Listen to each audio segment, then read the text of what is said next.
A wife of 30 years tells 911 she beats her husband to death with a hammer after years of abuse. Was this self-defense or just cold-blooded murder? We've got Rukiah Drosty, who is the daughter of Donna Ray Williams. She's with us now here on the show. Give us a sense, Rukiah, was your mother a victim of abuse? I do not believe that my mother was a victim of abuse. No, not in the way that not in the way that people are saying or hinting towards, or not in the way that she claimed she was. Absolutely not. And how do you know that? I lived in the house.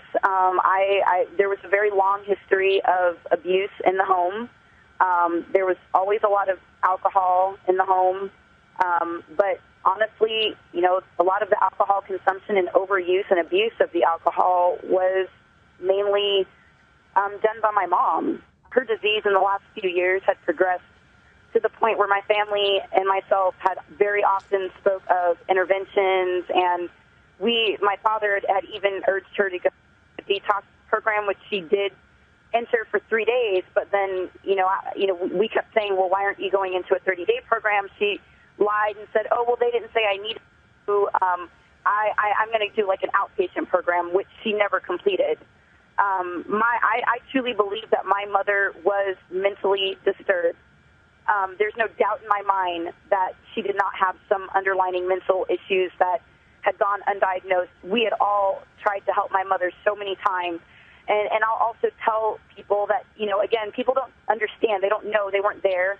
But the 2 weeks during the time that my mother was, that my father was in the house, I talked to my mother about 4 or 5 times. And indeed, I actually talked to her on Wednesday the 23rd. That was the last conversation we had. I had actually called to talk to my dad, and I, needed to ask him a question about my car. And my mother proceeded to tell me that, they had been out in the yard that day. Everything was totally fine. We were out in the yard. You know how Dad likes to be in the yard. But he ran to the store, and when he gets back, I'll have him call you. And she did not sound those 2 weeks like anything was wrong at all, other than the fact that she sounded inebriated every single time. But that was extremely normal and pretty much the way my mom was, and everybody knew that. That was close to the family. Is it possible there was a whole other side maybe you did not see, or do you believe you saw pretty much what was going on? You feel you have a clear picture? I feel that there may have been some things that obviously I wasn't in their relationship, but I'll tell you what, I'm a 33-year-old woman. I have 4 children. I'm married.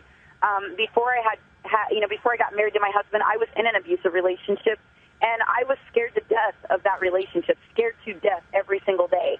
And everybody that knew me knew it. There were markers, there were signs. I can't sit here and lie and tell you that I saw signs that my mother was in immediate trouble and needed to get out of that relationship.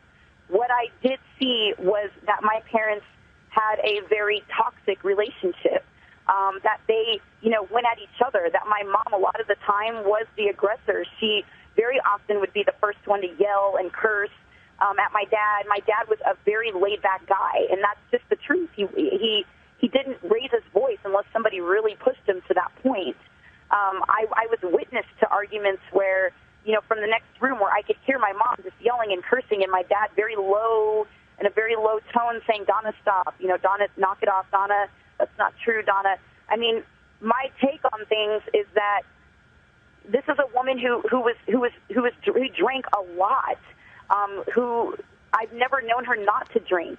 And if you're drinking that much, we've all been around people that have, that are drunk and that, start looking at things through that lens. And all of a sudden, you're looking at them funny and you're saying something funny and you did this wrong and why, how dare you? That is exactly the way the arguments went between my parents. My dad was always much more level-headed and rational than my mom. Rukiah, it must be heartbreaking for you. I can't even imagine how you feel when you heard the news of what happened, what your mother did to your father. It is absolutely heartbreaking, and I'm devastated. I will never, ever be the same. But as soon as I heard people saying things like, oh, maybe it's true, you know, maybe she really just was a poor, abused woman who was battered for 30 years, I took classes. I've been to counseling. I know what battered woman syndrome is. She did not suffer from that. My mother suffered from mental illness and an addiction problem. And it's as simple as that.